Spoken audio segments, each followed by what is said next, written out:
Assalamu alaikum wa rahmatullahi wa barakatuh, my lovely viewers. And we are still taking our series of lessons on the tenses. And today we are going to look at the present perfect. So let's begin. In this lesson, we are going to study the present perfect, its formula, its positive, negative, question, and finally the uses of the present perfect. So the formula of the present perfect, present perfect على استعمالها subject pronoun plus has or have plus past participle. Subject pronoun is I, you, we, they, he, she, and it, plus has or have plus past participle. The past participle consists of regular verbs and irregular verbs. Regular verbs are those verbs that usually take ed, like cook, cooked, ied, like study, studied, and d, like die, died. On the other hand, irregular verbs don't take this pattern. They don't take ed or d or ied. So if you want to learn this tense very well, please study the past participle verbs. So let's come to the positive. I have done my homework. I have done my homework. Remember, I is the subject pronoun. Have, I takes have, and then this is the past participle done. فعل كان done وحو كإماضي do. Do, did, done. مركو waxaa laga maarmaan inaa isticmaasho فعل كان done. If you say I have did, waa khalad. If you say I have do, that is wrong. You should say I have done. I have done my homework. I have done my homework. If you want to make it negative, marka rabtaa negative ka marka samayso, have ta waxaa ku daraysaa not. You will only add not. Therefore it will become I haven't. I haven't. And then done my homework. I haven't done my homework. The question. When you want to form the question, we normally swap. We swap the auxiliary verb and the subject. waxaan isdaba marnaynaa auxiliary verbka have-ka iyo subject-ga marka meesha ku haysano. Have I noqonaysaa marka have I done my homework? Miyaan sameeyey homework-gayga? Number 2, you have, you takes have. You know have qaadata. You have broken. So this is the verb. This is the past participle. Broken waxay ka timaaday break. Break, broke, broken. You have broken. waxaad jabisay the mirror. Muraayada. You have broken the mirror. What is the negative? Have tia waxaa ku daraysaa not. Therefore it will become you haven't broken the mirror. And then the question, as usual, you swap the auxiliary verb and the subject. It will become have you broken the mirror? Miyaad jabisay muraayada. Have you broken the mirror? Good. Number 3, we have, and this is our past participle verb, left. We have left the party. We have left the party. waxaan ka soo tagnay party-ga mise xafladda waan ka tagnay waay. We have left the party. Then the negative is we haven't left the party. And then the question is have we left the party? And then you should put question mark at the end. 4, they have painted. ficilkan marka waa past participle waana regular. Somaha waa regular verb because wuxuu wataa ed wataa. they have painted waxay rinjiyeen the walls darbiyada. They have painted the walls. The negative part is they haven't painted the walls. They haven't painted the walls. And then the question is, have they painted the walls? Well, number 5, he has eaten. He has eaten. This is the past participle, and this verb is irregular verb. He has eaten his lunch. Wuxuu cunay qadadiisa. He hasn't. You can see now. He marka, he waxay qaadataa has. Remember kuwan dhan I will have, you will have, we will have, they will have. Lakini he wuxuu qaataa has. He waxay qaadataa has. He has eaten his lunch. He has eaten his lunch. Wuxuu cunay qadadiisa. He hasn't eaten his lunch. That is the negative. Waxaa ku daraysaa not kali. Has he eaten his lunch? Miyuu cunay qadadiisa? And that's a question mark. She ayadana waxay qaadataa has. She has worked. If you look at this verb, haddaad fiiriso kana waa past participle, waana regular. She has worked as a teacher. Waxay soo noqotay macallin, okay? She has worked as a teacher. She hasn't worked as a teacher. Macallin weligeed may soo noqonin. Has she worked as a teacher? And that is also a question mark. You need to understand, dear viewers, that if you follow this formula correctly, you will not make any mistake. The past participle is also very important. If you want to learn the present perfect very well, just follow this formula very well, and then you will not make any mistake. Now, let's move. Okay, now let's move on to the uses of the present perfect. The present perfect expresses, number 1, unfinished past. Unfinished past. If you look at this word, this is prefix. Haddii laga saaro wuxuu noqonayaa finished past. But if I add then it will become negative. Unfinished past. What is unfinished past? Unfinished past, this means that the action began in the past and it is still continuous. ficilka maruu soo bilowday laakiin weli waa socdaa. Saa darteed marka waxaa la dhahaa unfinished past. Unfinished past. Okay. Let us look at these 3 examples. Aan fiirina marka.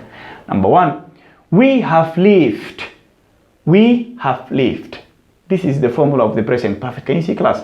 We have lived in the same house for 10 years.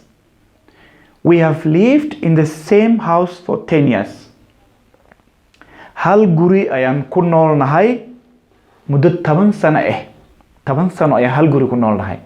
Macnaheedu marka waxaa laga wadaa dadkan gurigan waxay soo degeen 10 sano ka hor ilaa haddana guriga waa ku nool yihiin weli ma ka guurin. If you say we live in the same house, that is wrong. Waa khalad. We live in the same house for 20 years, that is grammatically wrong. You should say we have lived in the same house for 20 years. Number 2, they have been married. They have. So this is the past participle been. It comes from be. Be was been. They have been married for 20 years. And these people are still married. Waxay isguursadeen 20 sano ka hor ilaa haddana waa isqabaan dadkan wali may kala tagin. Haddaad ahdid we are married for 20 years, that is wrong. You should say we have been married. We have been married. 3, I have worked as a teacher since 2012 or 2012. Waxaan ahay macallin laga soo bilaabo 2012 ilaa haddana macallin u ahay. I'm still working as a teacher. Now, I would like to clarify these 2 points. Here we have for, and for. We normally use for and since with this use unfinished past. For and since are common with this use. What is the difference now between for and since? maxaan inta ugu isticmaalay for, intan maxaan ugu isticmaalay since? That is a very good question. Here is the answer. We use for waxaan la isticmaalaa plus period of time, waqti. Macnaha waqti xadidan, waqti dhammaystiran.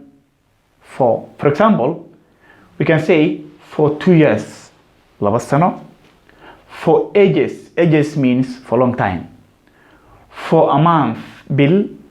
For half an hour. Here, some people say hour. That is wrong. For half an hour. Half an hour means 30 minutes. For a few minutes. So ما رأيك أنت نوع وقت حديدا بس وقت قوان sorry. For. So here for 10 years. 8 سنة 20 سنة. For 20 years. We use since. Since marka waxa way laga soo bilaabo. We use since plus a point in time. Laga soo bilaabo waqtigaas. Since plus the start of the time. Waqtiga markuu bilowday ayaa la dhahaa the start of the time. For example, since 1990. Since 1990 laga soo bilaabo 1990. Since the end of the term or since the end of the week. Laga soo bilaabo termka dhamaadkiisa. Since August. Laga soo bilaabo bisha 8 August. Since 8 o'clock. Since Eid. Since Christmas. Since last night. Since July. All of them are isticmaali kartaa. So that is the first use of the present perfect. Okay, now let us move on to the second use of the present perfect. استعمالك اللبات waxa waaye person's experience. Yeah. Person's experience. Yeah. This is the experience at some time in one's life. qofka noloshiisa intuu noolaa yani wax experience mise khibrad uu leeyahay ayaa loo isticmaalaa. I wrote here NB. Meeshan waxaan ku qoray NB because these two points are very paramount. Labadan qodob aad u fiican yihiin.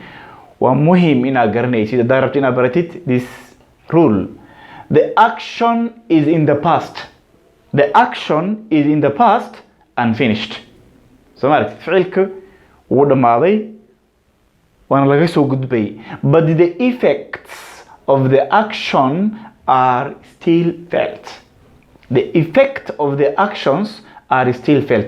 ficilka waa dhamaaday laakiin saameyntiisi ayaa wali dareemaysaa. ficilka saameyntiisa dareemaysaa. Let us see the examples now. Before we see the examples, when the action happened is not important. When the action happened is not important. ficilka goortu dhacay ma sheegaysid. If you want to say when the action happened, we use the past simple. Ma isticmaalaan tensigan. Tensigan lama isticmaalo. ficilka goortu dhacay muhiim ma aha. It's not important. Example, I have been to Pakistan. I have been to Pakistan. The meaning is I still remember. Wali waan xasuustaa. But we are not saying goorta Pakistan aaday ma sheegino. I've been to Pakistan. Still I can remember. So that's your experience. I've been to Somalia. Wali karta. She has written poetry and children's stories. She has written poetry and children's story. See? waxay qortay gabayo iyo sheekooyinka carruurta. That means that in her career, that is her career. So that means that the action happened, but we can still feel the result. She has written poetry in her and children's story, and she has the power to write. Walina way qori kartaa. So that is person's experience. Qofka khibradiisa laga hadlaya qodobkan. Ilaa hadda maana sheegin qofka waqtiga uu qoray iyo qofka waqtiga uu boqday Pakistan. It's not important. This point is very clear.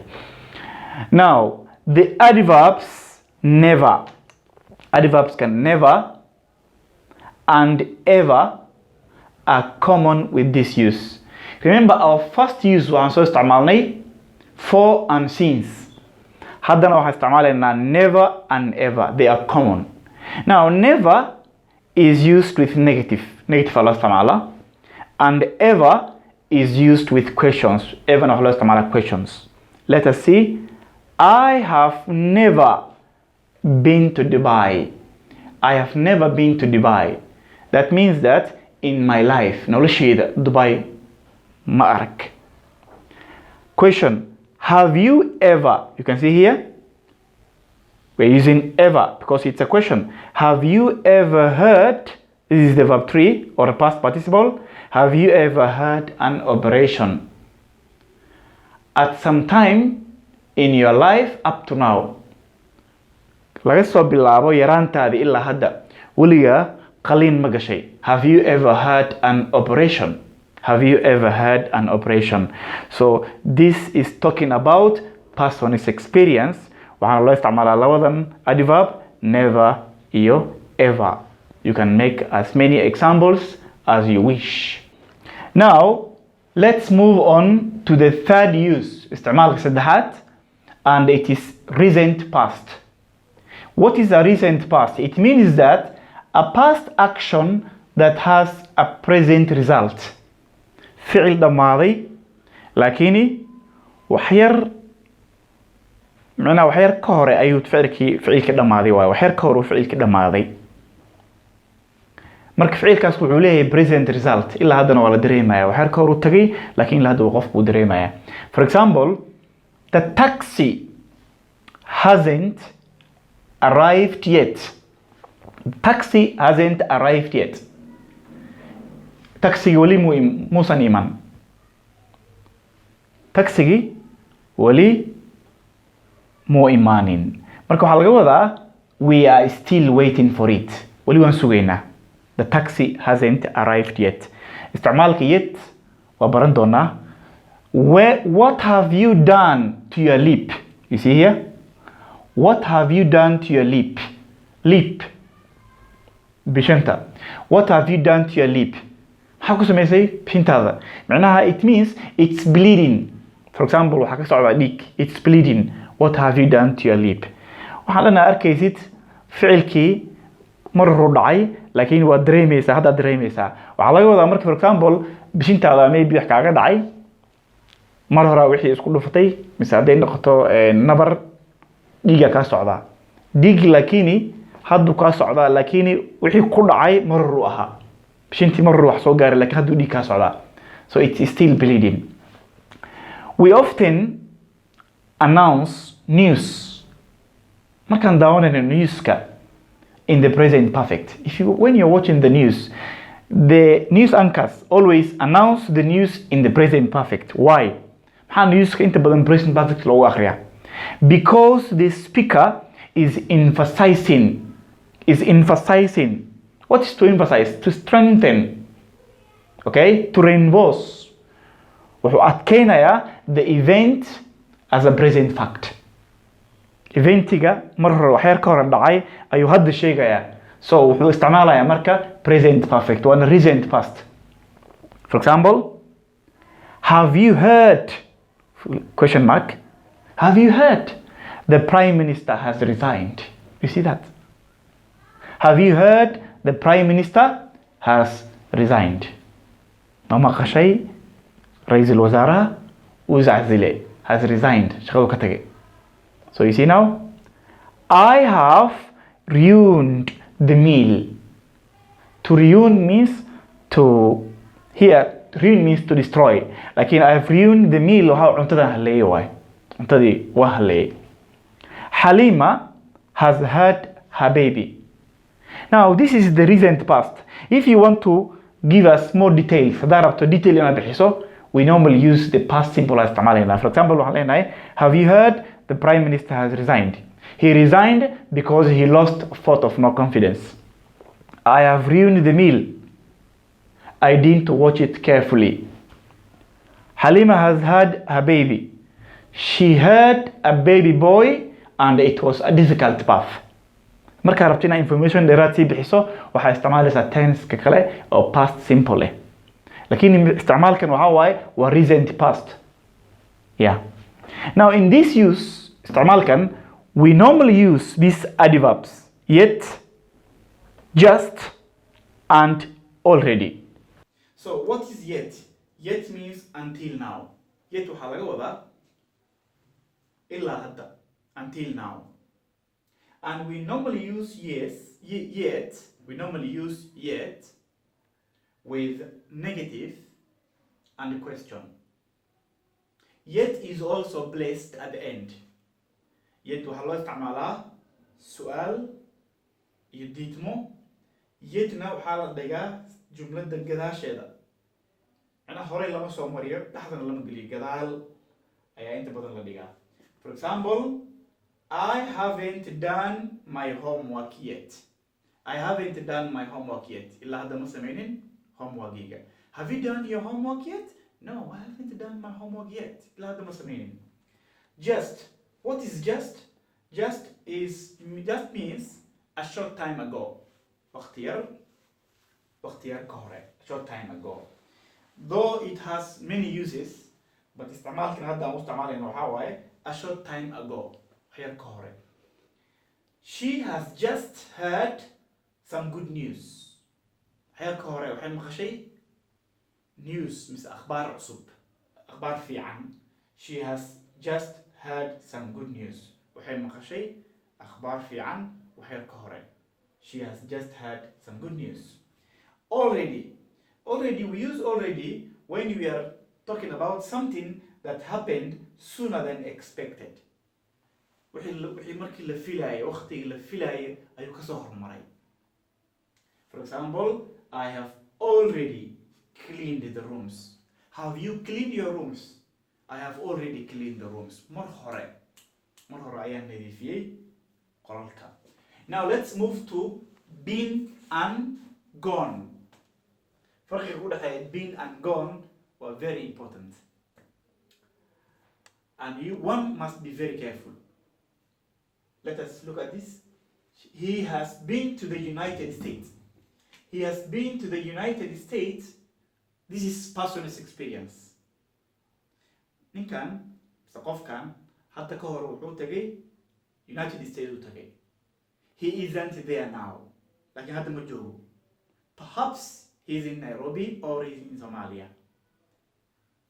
Laakiin haddaan dhaho, he has gone to the United States. The United States, it means that he is there now.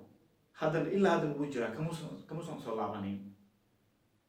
the difference between is that he has been to means that's an experience. He has gone means the person is still there and he has not arrived yet. And that is all about the present perfect. If you have any question, please let me know in the comment section below, and thank you very much for watching.